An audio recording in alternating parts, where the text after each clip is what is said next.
Jack last day last show చూడడం జరిగింది. Sorry, అది మనం చెప్పకూడదు.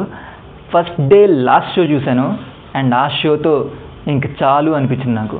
అంటే బొమ్మరిల్లు భాస్కర్ని ఆ ట్యాగ్ని తీసేసి భాస్కర్ అని పెట్టిన ప్రతిసారి నాకు ఏమనిపిస్తుంది అంటే ఈ సినిమాతో ఈయన పేరు ముందు ఈ సినిమా ట్యాగ్ వస్తుందేమో, జాక్ భాస్కర్ అవుతారేమో, లేకపోతే ఒంగోలు గిత్త భాస్కర్ అవుతారేమో అని చెప్పేసి ప్రతిసారి వెయిట్ చేసిన మోస్ట్ ఎలిజిబుల్ బ్యాచులర్ ఇలాంటి మూవీస్ వచ్చినప్పుడు వెయిట్ చేసిన ప్రతిసారి okay mediocre movie, mediocre content అనిపించింది. కానీ ఇది మాత్రం ల్యాక్ క్లస్టర్ కంటెంట్లో అనిపించింది.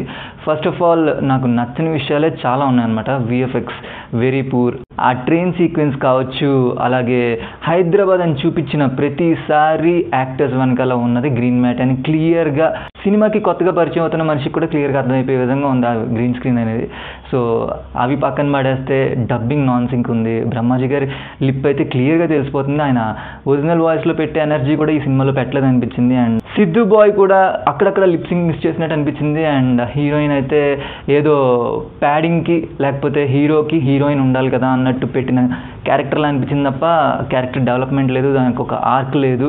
అండ్ ప్రకాష్ రాజ్ గారి క్యారెక్టర్ గురించి చెప్పాలి అంటే ఆయన చేసిన ప్రతి సినిమాల్లోని ఆ క్యారెక్టర్కి ఏదో ఒక వెయిట్ ఉంటుంది. అట్లీస్ట్ ఆ క్యారెక్టర్తో మనం కనెక్ట్ అయ్యి ఎంటర్టైన్ అవుతాం. కానీ ఈ సినిమాలో మాత్రం ప్రకాష్ రాజ్ గారిది చాలా చాలా వీకెస్ట్ క్యారెక్టర్, వీకెస్ట్ రిటర్న్. ఆయన పర్ఫామ్ చేయడంలో కాదు, ఆయన చేయాల్సిన work, actors all did their job అని చెప్పొచ్చు.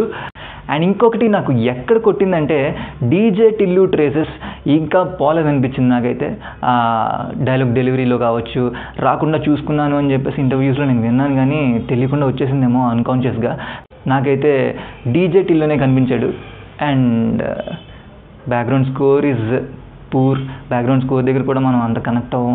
మ్యూజిక్ అయితే అసలు చెప్పక్కర్లేదు, అవాయిడబుల్ అనమాట. ఎవరైనా సిగరెట్కి వెళ్ళి బయటకు వచ్చేవాళ్ళు ఉంటే ఆ అలవాటుని, ఆ పరంపరని కంటిన్యూ చేయొచ్చు అని చెప్పిన ఫార్మేట్ లాగా అనిపించింది సాంగ్ ప్లేస్మెంట్స్ కూడా. అండ్ ఫుల్లీ చెప్పాలి అంటే ఈ సినిమాని చూసామా అయిపోయిందా వచ్చేసామా అన్నట్టు ఉంటుంది తప్ప గుర్తుపెట్టుకునే టైప్ ఆఫ్ సినిమా అవ్వదు. ఈ ప్రీ రిలీజ్ ఈవెంట్లో ఒక వీడియోలో సిద్ధు బాయ్ చెప్పిన ఒక రిక్వెస్ట్ నేను విన్నాను. రిక్వెస్ట్ ఏంటంటే రిలీజ్ అయిన 10 సంవత్సరాల తర్వాత కాకుండా ఇమీడియట్గా హిట్ చేయండి ఆ సినిమాని మీరు అందరూ, ఓకేనా? ఈ రిక్వెస్ట్ విన్న తర్వాత నాకేం స్ట్రైక్ అయిందంటే సినిమా నుంచి బయటకు వచ్చిన తర్వాత ఛాన్సే లేదు. 10 ఏళ్ల తర్వాత కూడా ఈ సినిమాని గురించి మాట్లాడే అంత గుర్తుపెట్టుకునే కైండ్ ఆఫ్ కంటెంట్ ఇందులో లేదనిపించింది. Sorry to say this. ప్రస్తుతానికి అయితే ఇంకా నెక్స్ట్ అప్డేట్స్ గురించి మనం చూసి మీకు అప్డేట్ని నా వర్షన్లో, నా పర్స్పెక్టివ్లో మీకు తెలియజేయాలనుకుంటున్నాను. సో ప్రస్తుతానికైతే please do like, share and subscribe to cinema being.